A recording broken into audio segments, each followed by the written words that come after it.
Hello students, welcome to our online education channel. Today we shall read the chapter of the book Flamingo named The Rat Trap, written by Selma Lagerlof.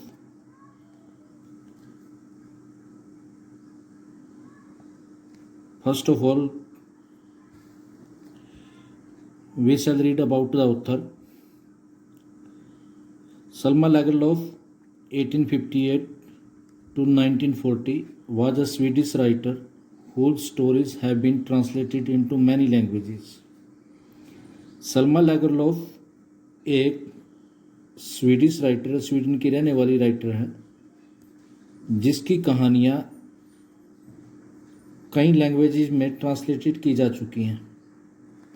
A universal theme, universal means होता global, world wide, एक ऐसा theme जो सारे संसार के लिए applicable हो, runs through all of them. तो सभी स्टोरीज में एक यूनिवर्सल थीम है और वो थीम क्या है? I believe that the essential goodness in a human being can be awaken through understanding and love.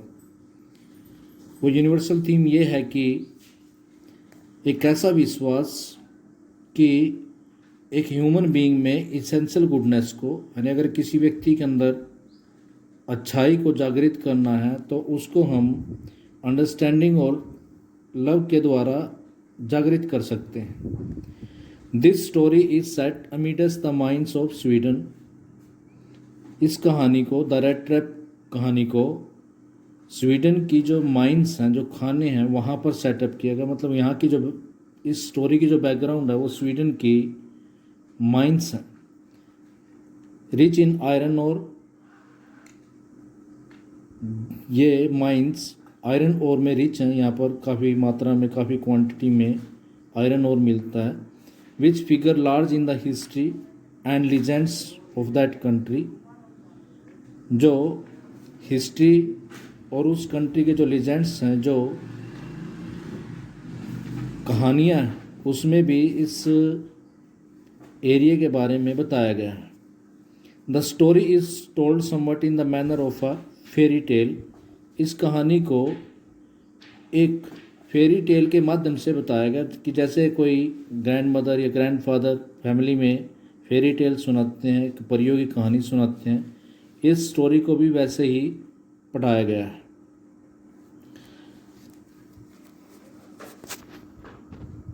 Let's start the story. Once upon a time, there was a man who went around selling small rat traps of wire. एक समय था कि एक व्यक्ति हुआ करता था जो इधर उधर वायर से बने हुए स्मॉल रैट ट्रैप्स बेचा करता था. He made them himself at odd moments. Odd movements means होता है इरेगुलर मूवमेंट. नियमित तौर पे नहीं बनाता था वो, उनको ऑड मूवमेंट्स में बनाता था. From the material he got by begging in the stores और एट द बिग फार्म्स. और उस मटीरियल से बनाता जो वो बैग करता, कहीं से मांगता, कभी स्टोर से, कभी बिग फार्म से. उस मटीरियल से वो रेड ट्रैप बनाया करता था. But even so the business was not specially profitable. लेकिन इतना होने के बावजूद भी उसका ये जो बिजनेस था रेड ट्रैप मेकिंग का, प्रॉफिटेबल नहीं था. So he had to resort to both begging and petty thieveries to keep body and soul together. तो इसलिए उसको अपनी बॉडी और सोल को इकट्ठा रखने के लिए, मतलब अपना गुजारा करने के लिए, अपने आप को सपोर्ट करने के लिए, अपनी ज़िंदगी जीने के लिए उसको दोनों काम करने पड़े. बैगिंग भी करनी पड़ी, भीख भी मांगनी पड़ी, and petty theory, petty means होता स्मॉल, छोटी मोटी चोरियां भी करनी शुरू कर दी. इवन सो, इतना होने पर भी हिज क्लोथ्स वर इन रैग्स. रैग्स मीन्स होता है टोर्न पीसेस, फटे पुराने कपड़े. इन यहाँ तक होने की वजह से वो रेड ट्रैप मेकिंग भी करता था, बैगिंग भी करता था, और साथ में चोरी भी करता था, थ्योरी भी करता था, फिर भी उसके क्लोथ्स रैग्स थे, फटे पुराने कपड़े पहनता था। हिज चीक्स वर संकन, उसका जो फेस था अंदर को धसा हुआ था। And hunger gleamed in his eyes, gleamed means होता सोन, और भूख उसकी आंखों में स्पष्ट दिखाई देती थी। No one can imagine how sad and monotonous life can appear to such a vagabond. कोई भी व्यक्ति इमेजिन नहीं कर सकता, कल्पना नहीं कर सकता कि लाइफ उसके लिए कितनी सैड और मोनोटनस होगी। मोनोटनस मीन्स होता बोरिंग। ऐसे व्यक्ति के लिए, एक ऐसे वैगाबॉन्ड के लिए, वैगाबॉन्ड मीन्स होता है वॉन्डरर, इधर उधर घूमने वाला। Who plods along the road left to his own meditation, जो हमेशा सड़क पर चलता रहता और अपनी मेडिटेशंस में खोया रहता था। मेडिटेशन होता thinking. But one day this man had fallen into a line of thought, लेकिन एक दिन ये व्यक्ति अपने विचारों में खो गया। Which really seem to him entertaining, जो विचार उसको बड़े अम्यूजिंग लगे। एंटरटेनिंग मीन्स होता है अम्यूजिंग, बड़ा आनंद आया उसको। He had naturally been thinking of his rat traps, स्वाभाविक तौर से वो अपने रेड ट्रैप्स के बारे में सोच रहा था। When suddenly he was stuck by the idea, जब अचानक, स्ट्रक बाय का मतलब होता है केम इनटू द माइंड, जब अचानक उसके दिमाग में एक विचार आया। That the whole world about him,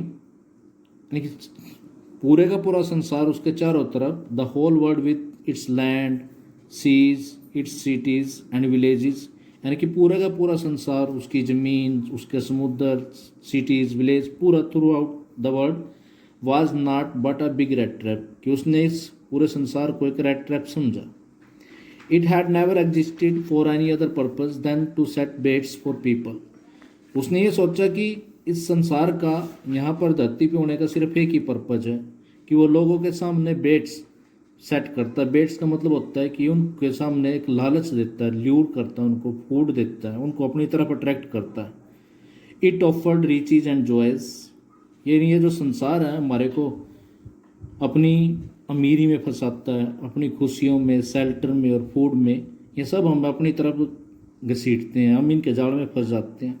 heat and clothing, heat में, क्लोथिंग में, exactly as the rat trap offered cheese and pork, and as soon as anyone let himself be tempted to touch the bait it closed in on him. यानी वैसे ही जैसे एक red trap चीज़ offer करता है, चीज़ जानते होंगे आप लोग, और पोर्क बेकन होता है, मीट होता है। And as soon as anyone let himself to be tempted to touch the bait, और जैसे ये जो चीज़ और पोर्क है, बेट है, इनकी तरफ टेम्प्टेड होता है, अट्रैक्टेड होता है, तो ये रेड ट्रैप उनके ऊपर, इट रेड ट्रैप के लिए स्टैंड करता है, उनके ऊपर क्लोज हो जाता है। And then everything came to an end, और तब सारी का सारा सब कुछ खत्म हो जाता है।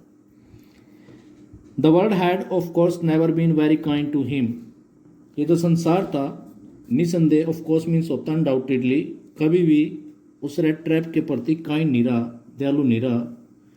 सो it gave him unwanted joy to think ill of it in this way, तो इसलिए उसने उसको अनयूजुअल या अनकस्टम जॉय दिया कि वो इसके बारे में बुरा सोचे इस तरीके से। यानी जब किसी व्यक्ति के साथ कोई संसार में बुरा करेगा तो वो भी नेचुरली उसके बारे में बैड ही फील करेगा। It became a cherished pastime of his during many dreary ploddings, अब ये उसके लिए एक चेरिश पास टाइम बन गया।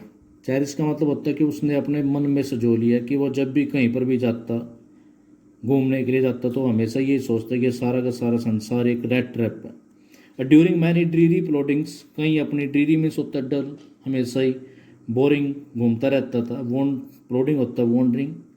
To think of people he knew who had let themselves be caught in the dangerous snare, और साथ में जब वो घूमता रहता था तो उन लोगों के बारे में सोचता जिन्होंने अपने आप को अलाउ कर दिया इस डेंजरस स्नेयर में, डेंजरस ट्रैप में, इस जाल में फंसने के लिए।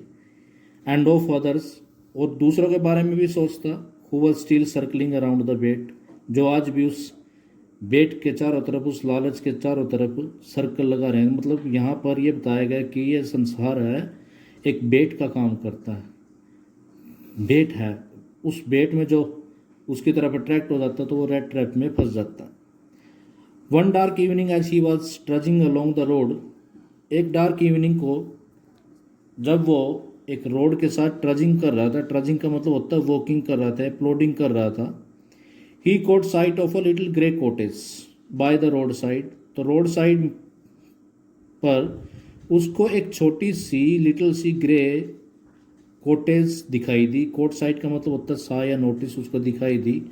And he knocked on the door to ask shelter for the night, तो उसने रात को शेल्टर लेने के लिए उसके डोर पर नॉकिंग की। नॉर वाज ही रिफ्यूज्ड, उसको रिफ्यूज़ नहीं किया गया, उसको मना नहीं किया गया।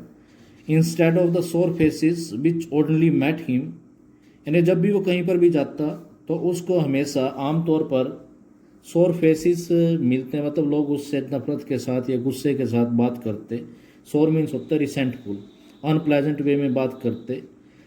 लेकिन यहाँ पर द ओनर, कॉटेज का जो ओनर था, who was an old man without wife और चाइल्ड, जिसकी ना कोई पत्नी थी और ना ही बच्चा, was happy to get someone to talk to in his loneliness, तो वो व्यक्ति, वो उस कॉटेज का ओनर बड़ा खुश हुआ किसी व्यक्ति को अपनी लोनलीनेस में पाकर कि वो उसके साथ बातचीत कर ले। यानी उसने उस ओनर ने, कॉटेज के ओनर ने उसको वेलकम किया उसका, क्योंकि वो भी जो ओनर था कॉटेज का वो भी लोनली रहता था, अकेला था। Immediately he put the porridge on the fire, तुरंत, इमीडिएटली मीन्स होता है एट वंस, उसने पोरिज रख दिया। पोरिज का जो पोट था, पोरिज होता है ओटमील दलिया जिसको बोलते हैं, वह पोट होता है वेसल, आग पर, यानी उसको खाना भी देगा वो। एंड गेव हिम सपर, और उसको रात का खाना दिया, सपर मीन्स होता है डिनर।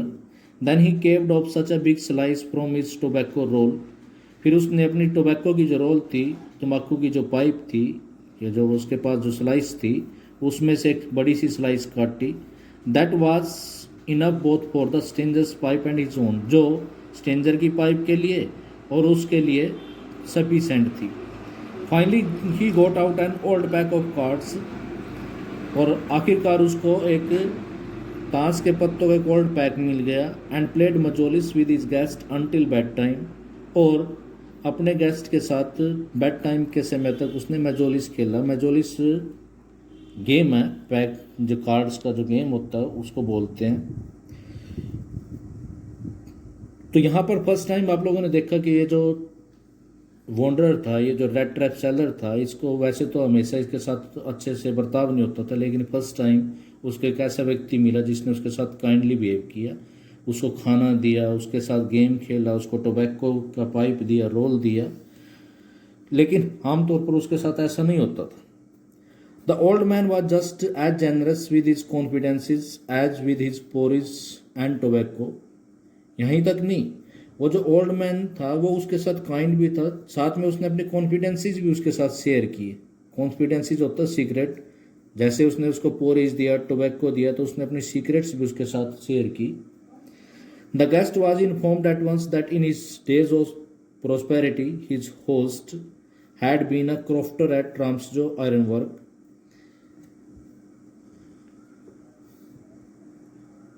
गेस्ट को इन्फॉर्म किया गया तुरंत कि जब वो अमीर था, प्रोस्पेरिटी मीन्स होता है रिचनेस या एफिलेंस था वो, तो वो राम्सजो आयरन वर्क में क्रॉफ्टर हुआ करता था। And had work on the land, और लैंड पे काम किया करता था। Now that he was no longer able to do day labour, जबकि अब वो डे लेबर करने के लायक नहीं था, तो it was his cow which supported him, अब उसके पास एक गाय थी जो उसको सपोर्ट किया करती थी। Yes that posse was extraordinary, तो उसका कहता कि वो जो काम था, वो जो बॉस वाला डोमिनियरिंग काम, बॉसी मीन्स होता डोमिनियरिंग, वो बहुत एक्स्ट्रॉर्डनरी था। She could give milk for the creamery every day, तो गाय को मिल्क करके वो क्रीमरी में, क्रीमरी मतलब होता है डेयरी, डेयरी में हर रोज़ दूध दिया करता था। And the last month he had received all of 30 kroner in payment, और लास्ट मंथ उसको 30 क्रोनर रिसीव हुए पेमेंट के तौर पर। Student, that is all for today. The remaining part will be discuss in the next videos. Thank you.